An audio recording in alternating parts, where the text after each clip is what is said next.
लड़की अद्वितीय खूबसूरती के साथ पैदा हुई थी, लेकिन हर दिन वह खुद को एक बदसूरत महिला की तरह तैयार करती थी, क्योंकि उसकी माँ कभी नहीं चाहती थी कि वह अपनी बड़ी बहन से आगे निकल जाए। इसीलिए उसकी माँ ने उसे न केवल शालीन कपड़े पहनने के लिए कहा, बल्कि यह भी सुनिश्चित किया कि उसकी शैक्षणिक उपलब्धियां कभी भी उसकी बहन से आगे न बढ़ें। यहाँ तक कि उसके बड़े हो जाने के बाद भी जब उसकी माँ को पता चला कि उसकी बहन का मंगेतर एक बूढ़ा बदसूरत आदमी है जो बच्चे पैदा नहीं कर सकता, तो उसने मांग की कि लड़की अपनी बहन के बजाय उससे शादी करे। इस प्रकार लड़की को सीईओ से शादी करने के लिए मजबूर किया गया, जिसके बारे में अफवाह थी कि वह बेहद क्रूर है। यहाँ तक कि सीईओ भी उस लड़की से मिलने पर यह कमेंट करने से खुद को नहीं रोक सके कि वह कितनी बदसूरत। लेकिन उसके चरित्र का परीक्षण करने के लिए सीईओ ने अपनी पहचान उजागर नहीं करने का निर्णय लिया और एक चचेरे भाई के रूप में उससे संपर्क करने का फैसला किया। उसने उसे चेतावनी दी कि सीईओ के साथ जीवन बेहद कठिन होगा, लेकिन लड़की ने विनम्रता पूर्वक जवाब दिया कि उसे कोई आपत्ति नहीं है। उसने खुद से सोचा कि अगर चचेरे भाई ने भी ऐसा कहा है तो सीईओ ने इन सभी वर्षों में कठिन जीवन जिया हो। उसे एहसास हुआ कि वह लड़की बाहों में बताई गई उसकी मंगेतर नहीं, इसलिए उसने अपने सामने बदसूरत लड़की को छेड़ने का फैसला किया। उसने उसे बिस्तर पर धकेल दिया, लेकिन उसे आश्चर्य हुआ जब लड़की ने उसके चेहरे पर थप्पड़ मारा। उसने उसे एक झटके में दूर धकेल दिया और उससे कहा कि वह यह न समझे कि हर कोई उसके जैसा ही गंदा है। फिर उसने उसे बेदर्दी से कमरे से बाहर निकाल दिया। लेकिन लड़की को यह उम्मीद नहीं थी कि अगली सुबह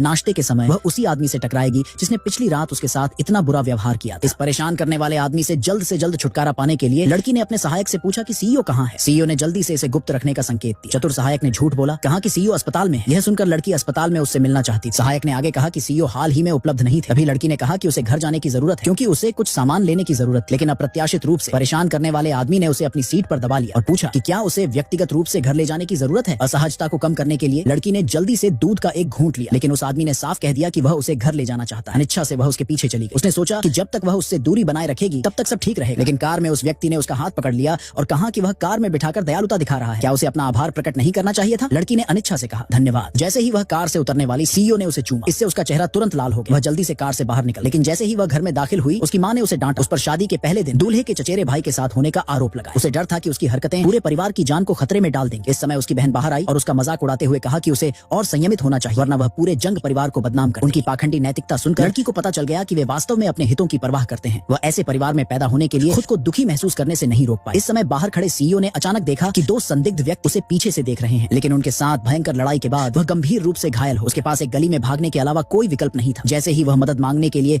एक महिला को बंधक बनाने वाला था, उसे एहसास हुआ कि वह महिला वही लड़की थी।